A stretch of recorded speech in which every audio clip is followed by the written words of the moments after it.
বলুন। চা তো অনেক আগেই হয়েছে, জাজমেন্ট রিজার্ভ আছে শুনেছি, জাজমেন্ট এলে মন্তব্য করব।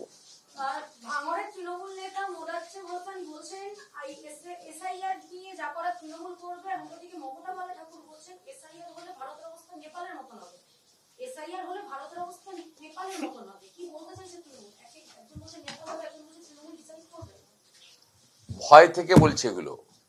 কি একটা অসুখ এসেছে না কেরালায়, কিছু জন মারা গেছে, মাথার ভিতরে ঘিলু খেয়ে ফেলছে কারা, অ্যামিবা। এদের এসআইআর এর রোগে আক্রান্ত হয়েছে এরা। কেরালায় অ্যামিবা রোগ, আর পশ্চিমবঙ্গে তৃণমূলের এসআইআর রোগে আক্রান্ত হয়েছে। মুর্শিদাবাদের লালগোলা, রঘুনাথপুর বিভিন্ন জায়গায় নদীর ভাঙনে বিঘে বিঘে জমি তলিয়ে যাচ্ছে, ভয়াবহ অবস্থা। গতকাল পাহাড়ি কায়দায় বৈষ্ণবনগরের বিধায়িকা চন্দনা সরকারকে জনগণ ভালো করে আপ্যায়ন করেছে।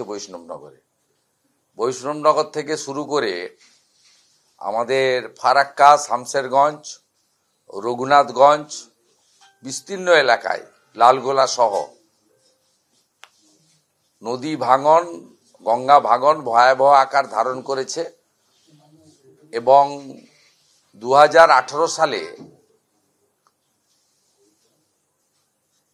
রাজ্য সরকারের সঙ্গে জাতীয় জলপথের যে এগ্রিমেন্ট হয়েছিল, তাতে একটা 19 কিলোমিটার এলাকা ফারাক্কা ব্যারেজ কর্তৃপক্ষ দায়িত্ব নিয়েছিল, আর বাকি নদিয়া জেলা পর্যন্ত একটা বড় অংশ 100 কিলোমিটারের মতো জায়গা রাজ্য সরকার দায়িত্ব নিয়েছিল। রাজ্য সরকার 19 সালে লোকসভা নির্বাচনে 18টি আসন হারার পরে কার্যত 21 সাল থেকে ভাতাতে চলে যায়।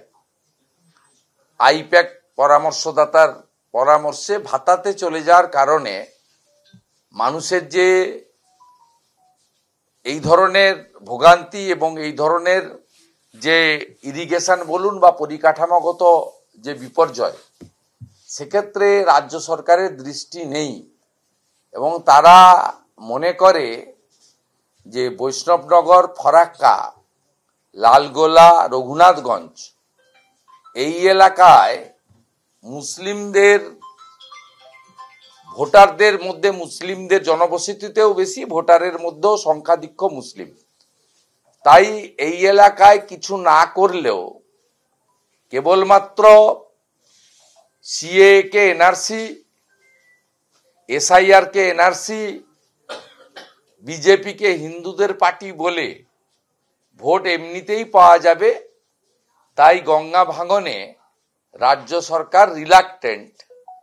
ওখানে হাফ মন্ত্রী আছেন, তিনিও আখরুজ্জামান, তিনিও বেরোন না।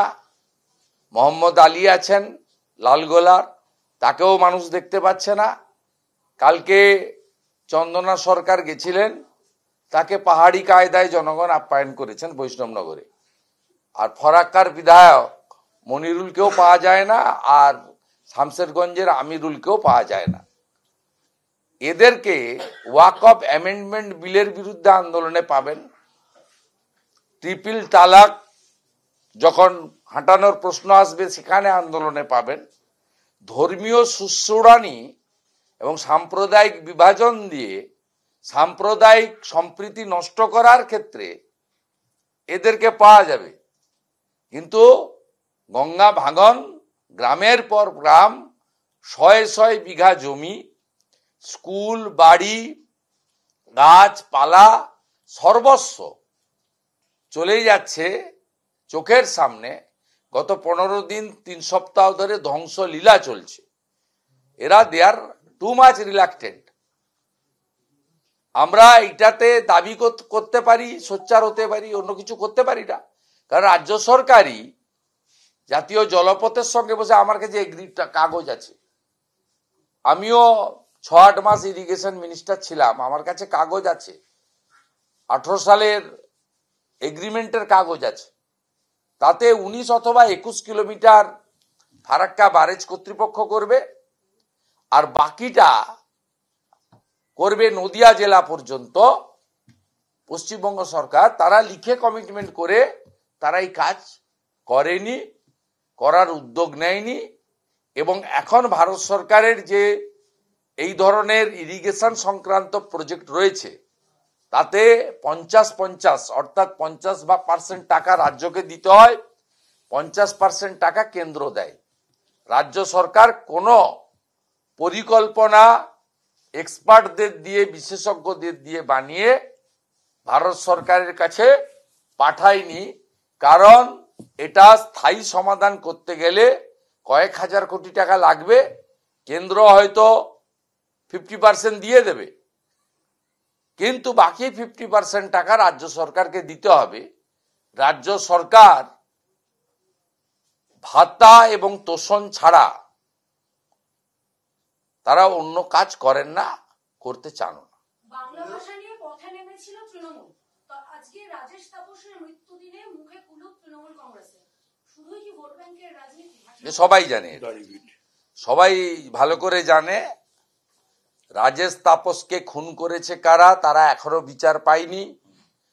এবং তারা বাংলা শিক্ষকের পক্ষেই নেমেছিল। ববি হাকিম যে স্বপ্ন দেখান 50% লোক উর্দুতে কথা বলবে, তার বিরোধিতা করতে গিয়েই শহীদ হয়েছে, আত্মবলিদান দিয়েছে আমাদের রাজেশ তাপস।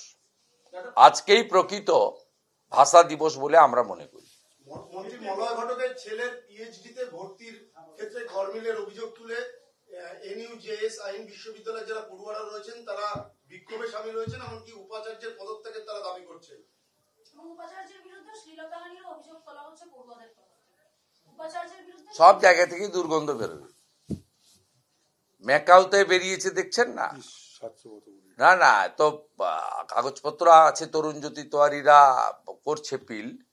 সেখানে মুখ্যমন্ত্রীর ভাই স্বপন ব্যানার্জি, তিনি স্পোর্টস অ্যাডভাইসার হিসেবে 1.5 লক্ষ টাকা করে 2 মাস বেতন তুলে নিয়েছেন। পরে অডিট আপত্তি করার পরে আর যায় না, আর বেতন নেয় না, কিন্তু 2 মাসের বেতন তুলে নিয়েছে। স্বপন ব্যানার্জি বলে কে ভাই আছে আমি জানি না কত নম্বর, তা তিনি স্পোর্টস অ্যাডভাইসার। এ গোটা বংশটা একবারে চারিদিকে জাল বিস্তার করে যা পাওয়া যায় একদম শিকড় থেকে তুলে খাচ্ছে। অত্যন্ত অন্যায়, অত্যন্ত অন্যায়। একটু আগেই অতীন ঘোষের একটা পুজোতে গেছেন এবং একটা বিশেষ সম্প্রদায়কে বার্তা দিচ্ছেন হিজাব পরে। হিজাবটা নিয়েছেন এবং এইভাবে আমি পোস্ট করব একটু পরে সোশ্যাল মিডিয়ায়, আপনারা ভালো করে দেখবেন ওটা। হিজাবটা তিনি নিয়েছেন, হিজাবটা এরকম করে অতীন ঘোষ সাহায্য করছিল, আমি দেখেছি। এরকম করে নিয়ে এইখানে কানের সাইড দিয়ে ঢুকিয়ে তিনি আজকে পুজো উদ্বোধন করেছেন।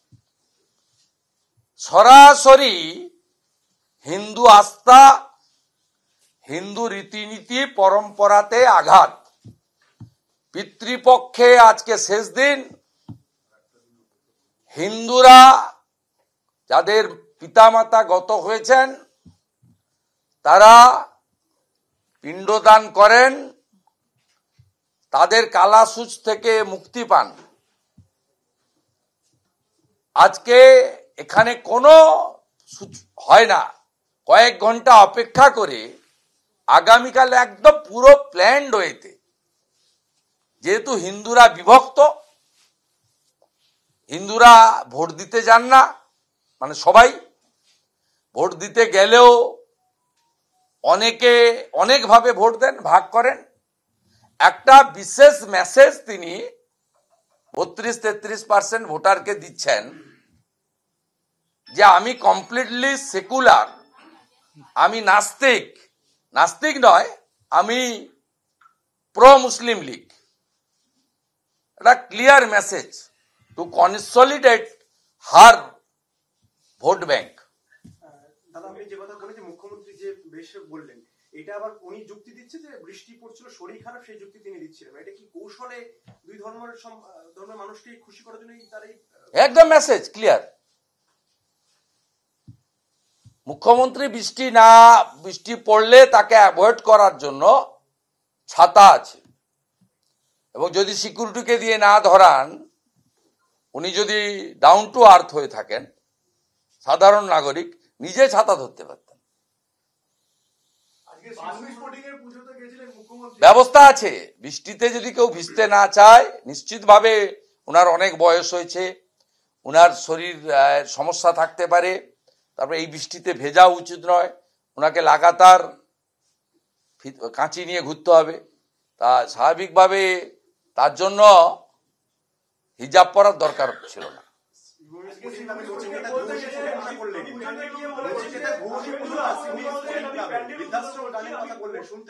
হ্যাঁ, ওই ভগবান শ্রীরামকে নচিকেতা আক্রমণ করেছে না আরামবাগে গিয়ে, গত বছর আরামবাগ মেলাতে গিয়ে ভগবান শ্রীরামকে আক্রমণ করেছে। তো হিন্দু দেবকে, ভগবানকে আক্রমণ যিনি করেছেন, তিনি অনেক পুরস্কারও পাবেন, ভাতাও পাবেন, সম্মানও পাবেন। মুখ্যমন্ত্রী খুশি, কারণ মুখ্যমন্ত্রী প্রকাশ্যে মাইক ধরে বলেন আরএসএস, বিশ্ব হিন্দু পরিষদ, বজরং দল এরা জঙ্গিবাদী, এরা দাঙ্গা লাগায়, হিন্দু ধর্মকে গন্ধা ধর্ম, মহাকুম্ভকে মৃত্যুকুম্ভ। 22শে জানুয়ারি 2024 রাম মন্দির উদ্বোধনের দিন পার্ক সার্কাসে মিছিল করেন, সংহতি মিছিল। তো স্বাভাবিকভাবে নচিকেতাকে উনি উৎসাহিত, অনুপ্রাণিত করবেন।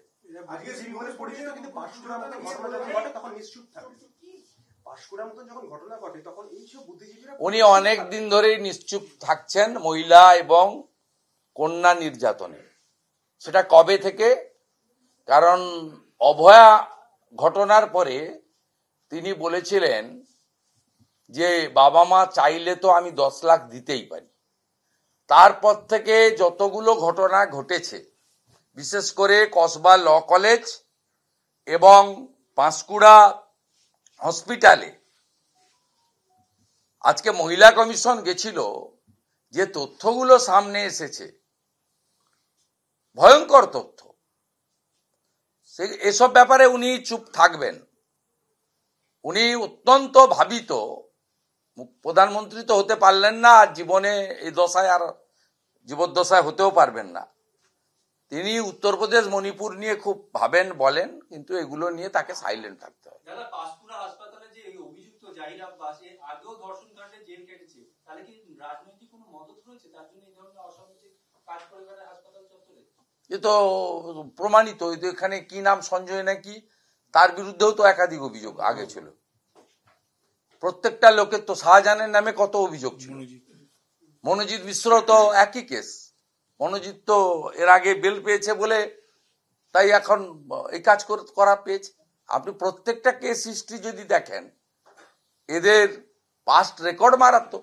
এবং একটা তো মেসেজ খুব ক্লিয়ার, ধর্ম দেখে, রাজনীতি দেখে পুলিশ অ্যাকশন নেয়। চাঁচলে রবীন্দ্রনাথ ঠাকুরের ছবি পোড়ানো লোককে ততক্ষণ পর্যন্ত গ্রেপ্তার করা গেল না যতক্ষণ না পর্যন্ত তৃণমূল তাকে সাসপেন্ড করলো। তার মানে তৃণমূল হলে পুলিশ গ্রেপ্তার করতে পারবে না। পুলিশের বেতনটা তৃণমূলের ভাইপোর অ্যাকাউন্ট থেকে যায়। 48 ঘন্টা হতে যাচ্ছে, নবদ্বীপে বিজেপি কর্মী সঞ্জয় ভৌমিকের 4 হত্যাকারীর একজনকেও গ্রেপ্তার করা হয়নি, ক্লিয়ার মার্ডার। তারপরেও আপনাকে বলতে হবে এই পশ্চিমবঙ্গের পুলিশ, তাকে মমতা পুলিশ বলাটা অন্যায়। রাজনীতি দেখে এবং ধর্ম দেখে কোনটাতে উনার সিগন্যাল আছে, পুলিশ মন্ত্রীর সিগন্যাল, ওইটা দেখেই পুলিশ নড়ে আর চড়ে। আজকে শ্রীভূমি স্ফটিকের পুজো উদ্বোধনে কি বলেছেন যে আমি মণ্ডপ উদ্বোধন করতে এসেছি, পুজো উদ্বোধন করতে আসিনি, প্রতিমা উন্মোচন করতে আসিনি, প্যান্ডেল উদ্বোধন করতে এসেছি। পুরোটাই একেবারে হিন্দু বিরোধী কাজ এবং হিন্দু বিরোধী কথাবার্তা। উনি কয়েক ঘন্টা পরে এটা করলে কি ক্ষতি ছিল? উনি তো বিষয়টা জানেন। গত কয়েক বছর ধরে শুধু আমি একা নই, একাধিক হিন্দু সংগঠন, সন্তরা, যারা উনাকেও মুখ্যমন্ত্রী হিসেবে সম্মান দেন, উনি ডাকলে নেতাজি ইন্ডোরের সমন্বয় সভায় যান, তারা বারে বারে বলেছেন যে না, পিতৃপক্ষটা অ্যাভয়েড করুন। উনি খুব ইন্টেনশনালি এটা করেন যে পশ্চিমবাংলায় হিন্দুত্ব এবং হিন্দু পরম্পরা এটা পঞ্জিকা শাস্ত্র মতে হবে না, এটা উনার মতে হবে। উনার মতটা হচ্ছে কালচারাল, উনার মতটা কালচারাল। ওই দেবীর বোধন, কলাবৌ স্নান, অষ্টমীর পুষ্পাঞ্জলি, নবমীর আরতি, দশমীর দধিকর্মা অথবা সিঁদুর খেলা বা নিরঞ্জন পঞ্জিকা শাস্ত্র মতে হবে না। উনি চান আমাদের সবচেয়ে বড় পুজো, এটা ধর্মীয় উৎসব, এটাকে কালচারাল প্রোগ্রামে পরিণত করা। এটা মমতা বন্দ্যোপাধ্যায় তাই জোর করে ইনকমপ্লিট প্যান্ডেলগুলো কাল থেকে 1,10,000 ভয় দেখিয়ে উদ্বোধন করাবেন পুলিশকে দিয়ে। আজকে পিতৃপক্ষে উদ্বোধন করলেন উনার কর্মচারীদের পুজোগুলো। অতীন ঘোষ একটা কর্মচারী, সুজিত বোস আর একটা কর্মচারী, এটা উঁচু মাপের কর্মচারী। তা এদের করালেন জোর করে। ঠিক একইভাবে ঠাকুরগুলোকে রেখে দেবে 5 তারিখে উনি রেড রোডে এপাং ওপাং ঝপাং করবেন। তার জন্য বিজয়া দশমীতে আপনি চাইলেও ঠাকুর বিসর্জন করতে পারবেন না, কারণ ওই দিন উনি হাত নাড়বেন আর আপনারা লাইভ করবেন।